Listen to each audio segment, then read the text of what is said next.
desde o segundo mandato de Dilma, o Brasil está apostando no corte de despesas públicas a rodo, né? E essa política foi aprofundada na gestão do Michel Temer. Você, salvo engano, na CNI, lançou a ideia de usar parte das reservas internacionais para abater um pouco da dívida pública e aí ter capacidade de atrair investimentos privados. Eu não acredito nessa história de atrair investimento privado, isso é tudo papo furado. Isso nunca aconteceu na história da humanidade. Essa agenda do bomocista neoliberal internacional, que vai ser salvo da sua incapacidade de desenhar suas próprias instituições. Então as reservas seriam para investimento em Não, infraestrutura? é questão interna, questão de dívida interna, não é para atrair investimento. Vamos lá, no prático, o próximo presidente da República está condenado, se não colocar antes com clareza determinadas questões, a se desmoralizar em 6 meses e está absolutamente vulnerável ao impeachment. Porque eles introduziram a emenda 95 na Constituição, que determina um teto de gasto que é o nominal do ano passado mais a inflação. Como eles estão dando aumentos para outros poderes e não sei o que, em determinados setores a inflação não é a inflação brasileira, mas é a inflação do câmbio, saúde, por exemplo, você já está extrapolando. Por enquanto ninguém liga para nada, porque o Michel Temer é um moribundo, ainda muito ativo, muito fedorento, mas está aí. Mas o próximo presidente, sendo qualquer um de nós, tem que mostrar ao tal mercado que tem margem para torear com eles. E foi o que eu fiz lá no epicentro da plutocracia do baronato brasileiro. Aquilo é tudo falido, né, sabe? CNI, Fiesp, não sei o que, é tudo falido mesmo. Nenhum deles tem indústria mais. Vive todo do sistema S, né? É rentismo. É o rentismo. E sim, exatamente. E assim, não estão nem aí para o Brasil, para coisa nenhuma, nem para produção, porque já não são. O SCAF aqui não tem indústria. O SCAF é falido. Lamento dizer, mas assim, a gente tem que ter clareza. E quem está produzindo está em extinção. E não está indo para a Fiesp, né? Nem na CNI. O Robson é falido. O Robson é falido. Não pagou a praça e tal. Vamos ter clareza disso. Eu vou arranjando os inimigos, mas eu quero mudar o Brasil. E não vai ser alisando que ninguém vai fazer isso. Então, repare, o Brasil não está na mão do sistema financeiro como essa gente, Lula, Dilma, engabelada por Meirelles e coisa de Levi, etc. Não é verdade. Por quê? Porque você tem reservas cambiais que o Lula produziu, né, de 370 bilhões de dólares. E essas reservas a gente só precisa ter uns 200. Porque o sadio, nos piores, nos indicadores mais duros, é você ter 1 ano e meio de importação. Isso 200 dá mais de 1 ano e meio de importação. Então o resto você pode pagar. Você imagina se um governo chama o credor arrogante para dizer, então tá, vou pagar. O que acontece? Uma montanha de dinheiro que o governo vai ter que enxugar com compulsório e acaba a mamata. Então é só um sinal para as pessoas saberem que esse aqui sabe o que está fazendo. E tem coragem de fazer se for necessário. Mas não tenho vontade. Eu quero consertar o fluxo. E eu já tenho a equação para superar o déficit de 2 pontos percentuais do PIB em 24 meses. Tecnicamente é razoável fazê-lo em 12 meses. Não é possível porque o Brasil, no meio do olho do furacão, introduziu uma regra que é o princípio da anterioridade, ou seja, a gente só pode tomar providência agora, ela só terá efeito no ano que vem. Então, por isso 24 meses. Mas o Brasil com uma tributação mais progressiva sobre lucros e dividendos, uma tributação mais progressiva sobre grandes heranças, uma tributação sobre transações financeiras também mais progressiva e um pente fino nas renúncias fiscais de 354 bilhões de reais por ano, parte importante dada por dona Dilma, percebe? O Brasil tem como superar o déficit e fazer superar o déficit e fazer um superávit primário de 1 a 2% do PIB. E essa agenda passa no Congresso? Só passa se a gente entender 3 coisas e um fusível. Primeira coisa, propor antes e levar as bordoadas. Transformar a eleição não no caudilismo do São Ciro, do São Lula, da Santa Dilma, mas nele e nas ideias. Propor, formular, levar pancada. Eu agora estou aí com uma coisa levando pancada para todo lado, porque eu vou formular as ideias, estou estudando profundamente, estou muito bem assessorado e vou levar as pancadas necessárias. Se eu escapo eu e a ideia. Então é a primeira grande providência para estreitar, é dar um caráter plebiscitário à eleição, em matéria de programa. Segundo, todos os presidentes do General Dutra até cá se elegeram com minoria no Congresso. E todos tiveram poderes quase imperiais nos 6 primeiros meses, há 1 ano. Portanto, a hora da reforma são os 6 primeiros meses. E não é com pressa, não, é 6 meses mesmo. sabe, distensionar o ambiente, não chegar com pacote, não chegar com ruptura. 6 meses. O presidente se coloca, bota os temas, vai mediar os conflitos, vai trazer os empresários, trazer os trabalhadores, a academia, a legislação internacional comparada, ver se a gente sai da irracionalidade com que o Brasil tem tangido suas coisas. Terceiro, trocar a grande reforma fiscal por um redesenho do Pacto Federativo, porque o centro de gravidade real da política brasileira não está no Congresso, está na Federação. Os deputados têm muito mais fidelidade a uma mediação nos seus estados, com os governadores e prefeitos, do que com o lobismo e grupos de pressão em Brasília. Portanto, trocar isso por uma grande negociação de atacados, saindo desse papo furado do Fernando Henrique, que o PT ilustrou, de presidencialismo de coalizão, que é outro nome agora, tucanaro a roubalheira. Né? Tucanaro a roubalheira. E, por fim, o fusível. O que remanescer de conflito dessa dinâmica, nós temos que convocar o povo a votar diretamente através de plebiscitos e referendos. Eu imagino que só a reforma da Previdência, no aspecto enfrentamento de privilégios, é que remanescerá como conflito a ser dirimido diretamente pelo povo. Por quê? Porque 2% dos benefícios são apropriados por, quer dizer, 25% dos benefícios são apropriados por 2% dos beneficiários. E quem são eles? A chibata moral da nação. Os juízes, os procuradores e os políticos. Agora, Ciro, você falou que você estava levando bordoada, e levou bordoada basicamente pela ideia de tirar os devedores do SPC. Né? O senhor falou na campanha e aparentemente hoje diria que vai fazer uma remodelação. Você podia explicar um pouco qual é a ideia? Não vou fazer remodelação nenhuma. Lá vem de novo a Folha de São Paulo e sua banda. Né? Pergunta o seguinte, o senhor está sendo criticado perfeitamente, eu lanço as ideias para que elas sejam criticadas e eu presto atenção nas críticas, porque elas me permitem aperfeiçoar as coisas e tal. Por exemplo, da crítica veio uma coisa, que aí diz que eu revi o projeto. Não, eu não tinha datado o projeto, porque não precisava, eu não tinha datado. Aí alguém, mas você está estimulando que alguém contraia dívida nova para não pagar, para entrar no negócio e tal. Eu disse, então tá bom, essa é uma crítica interessante, só vale para quem tiver o nome negativado do dia 20 de julho, passado para trás. 20 de julho é a data que eu falei a primeira vez no processo. Mas isso é uma bobeira que os meus adversários que não estudam e são completamente cegos de conservadorismo, né? O Pessarida, enfim, até a Marina andou se acompanhando de banqueiro também, as assessores dela, não pode, é um absurdo e tal. Veja bem, do Lula para cá, o Brasil deu 175 bilhões de reais no refis. O que é o refis? É o cidadão está devendo os impostos, não paga, é multado, tem juro, tem correção monetária e tal. Quando chega o refis tira 80%, 90% do que eu estou chamando de desaforo, que é juro, correção monetária, não sei o que e tal, e refinancia a parte que ficou em 96 meses. Aí eu fui estudar se não era possível fazer isso, e não é como uma providência lateral, não, é como um dos 4 motores da retomada do desenvolvimento do Brasil. Se você me permite, eu explico. O Brasil só vai retomar o desenvolvimento se ele resolver restaurar 4 motores que estão quebrados. O primeiro motor é o consumo das famílias, que no caso brasileiro responde por quase 1/3 do crescimento do PIB. E está colapsado pelo desemprego, pela informalidade e pela implosão do crédito. 73 milhões estão com o nome sujo no SPC. Então, esse aqui, o motor qual é? É você fazer como eu refiz. Então, o leilão do Feirão do Serasa. O Feirão do Serasa eu tenho já exemplos práticos para fazer meus cálculos. Está dando 70%, 80%, 90% de desconto, dependendo do tipo de débito. Isso o cidadão avulso, sozinho lá na mão do credor. Pobre, sem meiro nem beira. Imagina um governo forte, recém-constituído, novinho em folha, que vai dizer o seguinte, eu vou proteger o povo e eu vou botar o governo para bediar esse desconto. Botar os matemáticos do Banco do Brasil para calcular qual é o desaforo, qual é o juro sobre juro, qual é a multa que não cabe. E basicamente, vou adiantar aqui outro coelhinho que eu estou fazendo por cápsulas. Porque estou copiando tudo. O Alckmin outro dia falou imposto sobre lucros e dividendos. Porra, todos eles querem fazer. Eu não sei, lá no Ceará a gente respeita a inteligência dos outros. O Alckmin falando que vai fazer imposto sobre lucros e dividendos. Ora, eu era ministro da Fazenda, do Itamar Franco, e cobrava. Foi o Fernando Henrique tomar posse, todo mundo sabe que o Fernando Henrique é o mentor intelectual do PSDB e do Alckmin, ele tirou o imposto. E agora o Alckmin, candidamente, depois que eu começo a falar, que todo mundo ficou, disse assim, olha, isso aqui é em linha com as melhores práticas internacionais, só o Brasil e a Estônia não cobram. E aí começa a ficar indefensável, o rei está nu.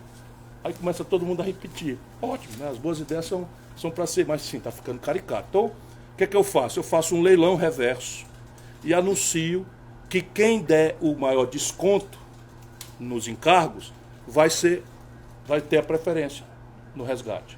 E aí o camarada deu 75%, 80%, 90%, 95% eu encontrei em cartão de crédito, descontos na prática, que eu estou estudando lá já com casos, né, chamam cases, os casos práticos e tal. Isto posto, eu faço uma chamada de baixo para cima. Sabe quanto é o débito médio que está humilhando 63 milhões de compatriotas nossos brasileiros? O débito médio, R$ 1.412. R$ 1.412. O preço de uma refeição de 3 pessoas no Baronato de São Paulo ou do Rio de Fortaleza. E essa pessoa está fora do consumo, humilhada, não pode matricular o filho na escola, vai preencher uma ficha de trabalho, é preterido porque está com o nome sujo, e eu simplesmente posso fazer o Banco do Brasil e a Caixa Econômica e até afrouxar um pouquinho o compulsório e os bancos privados fazerem o refinanciamento disso. Então o cara está micado, eu passo o cheque para ele pagar com desconto e refinancio não precisa 96 meses como o Baronato tem não, em 24 meses a prestação fica em R$ 40 por mês.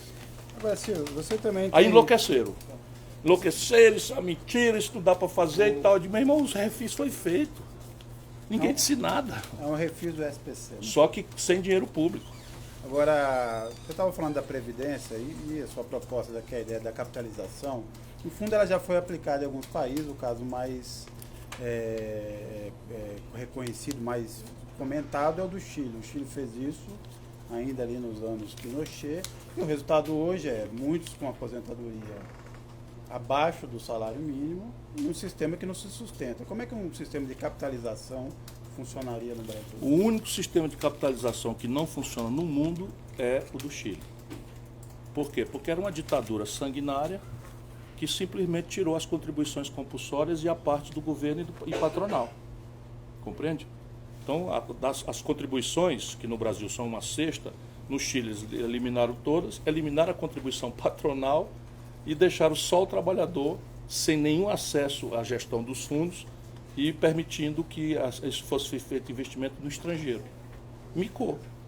Mas o México também... Não, nenhum regime de capitalização tem problema. Por quê? Porque ele simplesmente é imune a problema atuarial. Vamos tentar explicar. Problema atuarial, tudo bem, mas no México, 1 em cada 4 idosos tem acesso à aposentadoria. Os outros 3 estão fora. Sim, mas não por isso, não pelo sistema, não pelo modelo. Certo? No caso brasileiro, vamos lá. Qual é o sistema de repartição? Que só o Brasil, a Argentina e a Venezuela praticam. Repartição. Por quê? Porque esse é um sistema vencido. Ele não é reformável.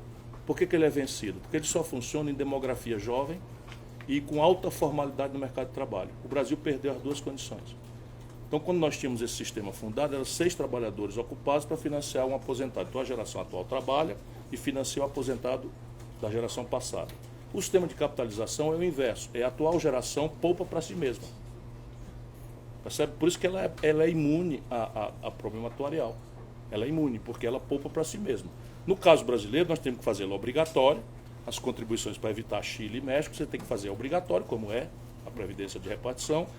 Fazer uma parte da contribuição ser obrigatória, a contribuição patronal, a contribuição do trabalhador, a contribuição social sobre o lucro líquido, se for o caso de manter, o PIS, a COFINS, as receitas das loterias. Isso tudo vai de onde está hoje para esse fundo. E o plus, acima do teto de pagamento dela, o plus é que vai ser voluntário. Então todo mundo terá direito a receber R$5.000. E o trabalhador que não tem capacidade contributiva? Sim, veja bem, não há a menor chance de você ter previdência social com essa premissa. Tá certo? O que é que eu vou propor para eles? Um programa de renda mínima. Que inclusive segrega da atual previdência social todo mundo que recebe sem ter contribuído, que é o caso. Então nós pusemos 10 milhões de trabalhadores rurais para dentro na Constituição de 88. É justo, é justíssimo. Mas que você tem um sistema que é atuarialmente dependente da contribuição e bota 10 milhões para receber sem ter contribuído, o sistema quebra. Então qual é a minha ideia? Tirar do orçamento da Previdência e criar um programa de renda mínima de cidadania para todos os brasileiros que precisarem de ter uma renda mínima equivalente a um salário mínimo onerado ao Tesouro Nacional, que na prática já é assim, só que sem a transparência orçamentária. Está estudado.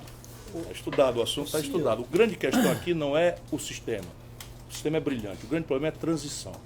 como sair do sistema atual para lá. Esse é o grande problema que parava o debate técnico aí. E eu resolvi passar a lei e fui estudar.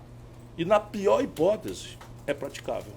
Não é que seja fácil, nem pequeno custo de transição, mas é praticável para o Brasil. Nós estamos falando de expansão máxima do endividamento de 10%. É que eu pergunto isso também sobre o trabalhador sem capacidade contributiva, porque os programas eles podem ser interrompidos de um governo para o outro. O sistema previdenciário não. navalha. O sistema previdenciário não. No sistema previdenciário isso tudo No sistema previdenciário não, mas quando você retira ele da Previdência... Não, ele renda volta- mínima de cidadania seria um programa tal qualmente o programa obrigatório constitucionalmente da Previdência. Isso, veja bem, Previdência é a geração atual, contribui para a geração futura, ou seja, a geração atual contribui para a geração passada, ou o sistema da geração atual poupar para si própria. Em qualquer circunstância, se o trabalhador não tem renda, não tem previdência.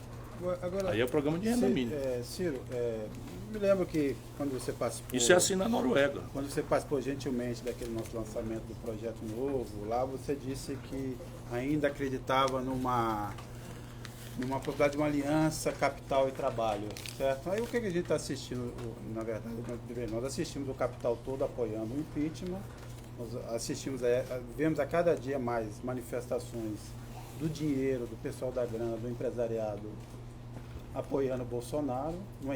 Uma parte da grana no Brasil, na verdade, gostaria de uma espécie de capitalismo autoritário, alguém que fizesse essas reformas profundas e a única função do presidente seria colocar a polícia para cima da tigrada se ela reclamasse. Então é o seguinte, como é que é no governo? O que é possível de reconstituir de diálogo com esse mundo empresarial, com o pessoal da grana, ou não tem conversa? Como é que um presidente lá, a partir do dia 1º de janeiro, tem que se lidar com a Sérgio, grana? naquela ocasião eu lhe disse, e vou repetir aqui, eu não tenho nenhuma condição de ingenuidade mais possível de que alguém vai conseguir conciliar capital e trabalho. Desculpa, mas isso não é ilusão que eu possa alimentar. E eu distingo, no caso brasileiro, uma comunhão de interesses pragmáticos nesta fase, que é uma fase que vai nos consumir aí 10 a 20 anos, a partir do que o Brasil não é possível que não se recelebre com um projeto estratégico cujas bases eu quero lançar. O que eu estou falando concretamente? Você hoje no Brasil, você tem o mundo da produção, não é o capital. O mundo da produção está definhando. E o mundo do trabalho está entrando em colapso. 13 milhões e 700 mil desempregados, 32 milhões de pessoas na informalidade, 11 milhões de nem, que eles chamam, nem de estudo, nem trabalho, garotos, jovens, não é? Aí isso, o próximo número é 63.880 homicídios. Você simplesmente... 64 mil, praticamente. 64 mil homicídios, dos quais nós somos capazes de investigar menos de 10%. Ou seja, há um caos acontecendo, na verdade, no Brasil, e o mundo da produção está definhando também. E temos um inimigo em comum, o rentismo. Então aqui não é ilusão, aqui é o seguinte, é você tentar empolgar o poder político para construir um projeto que associe concretamente os interesses práticos de quem trabalha com os interesses práticos de quem produz. Por isso eu vou na CNI e condeno a reforma trabalhista e levo a mão de vaia. Por quê? Porque é assim que eu vou governar. E quando eles deram a vaia, que acabaram a vaia, eu disse, pois é assim que vai ser. Então ali está um pouco no simbólico o que é que eu imagino fazer. Evidentemente, depende da força política que eu tiver. Depende da força política que eu tiver. Mas eu estou construindo um caminho de chegar à presidência da República com muita força. Com muita força. Menos por quantos deputados eu vou fazer, e estou cuidando disso. Estou cuidando disso. Ninguém tem ideia do que eu ando fazendo por aí afora, né, para construir a minha base. Então, o Mauro Mendes é candidato do DEM a governador do Mato Grosso, me apoia. O Ronaldo Caiado é candidato a governador de Goiás e me apoia. Por quê? Porque eu conheço essa gente toda, conheço as contradições locais. O grande inimigo lá em Goiás é o PSDB, e o DEM entrou nacionalmente a favor do Alckmin, e não há perigo do DEM de Goiás entrar, e eu fui em cima. E fui fechando, então... As pessoas vão se surpreender com a força que eu acabei organizando nessas tratativas que a imprensa acompanhava, de diálogo com o Centrão, diálogo com o PSB, rasteira não sei de quem, facada pelas costas não sei de quem, e eu rindo. Porque você imagina se um cara como eu vai ficar assustado com molecagem política. Eu já vi esse filme 1000 vezes. Só de pernambucano levei rasteira de 3, né? Só de político pernambucano agora 4. Mas eles pensam que me deram rasteira, eu só tirei o pé de banda. Não tem problema, estou aqui inteirinho, bem-humorado, estou confiante que as coisas vão acontecer. Como é que a gente resolve o problema? Na prática. Para a produção, eu vou tentar descartelizar o sistema financeiro. Então começa, Banco do Brasil, Caixa Econômica, no 1º de janeiro de 2019 vão sair do cartel. E vão começar a fazer uma aplicação de juros para ganhar mercado, tomar mercado do Itaú, do Bradesco, do Santander. Vou regulamentar fintechs, né? O Banco Central resiste, então vou regulamentar as fintechs de maneira a distribuir crédito do jeito que puder fazer para constranger essa coisa. E vou fazer a tal reforma fiscal na direção de aumentar a receita. Né? Aumentar a receita. E, em qualquer circunstância, com a fração das reservas, eu tenho um fato dissuasório para qualquer tipo de chantagem ou fuga de capital que queiram fazer para quebrar a espinha dorsal de um governo nascente. Envolve riscos, mas hoje eu diria que o sistema financeiro brasileiro está muito mais na mão do governo do que o oposto. Por quê? Porque 80% dos credores da dívida pública são brasileiros, são nacionais. Porque os estrangeiros já viram que isso passou de qualquer razoabilidade e caíram fora.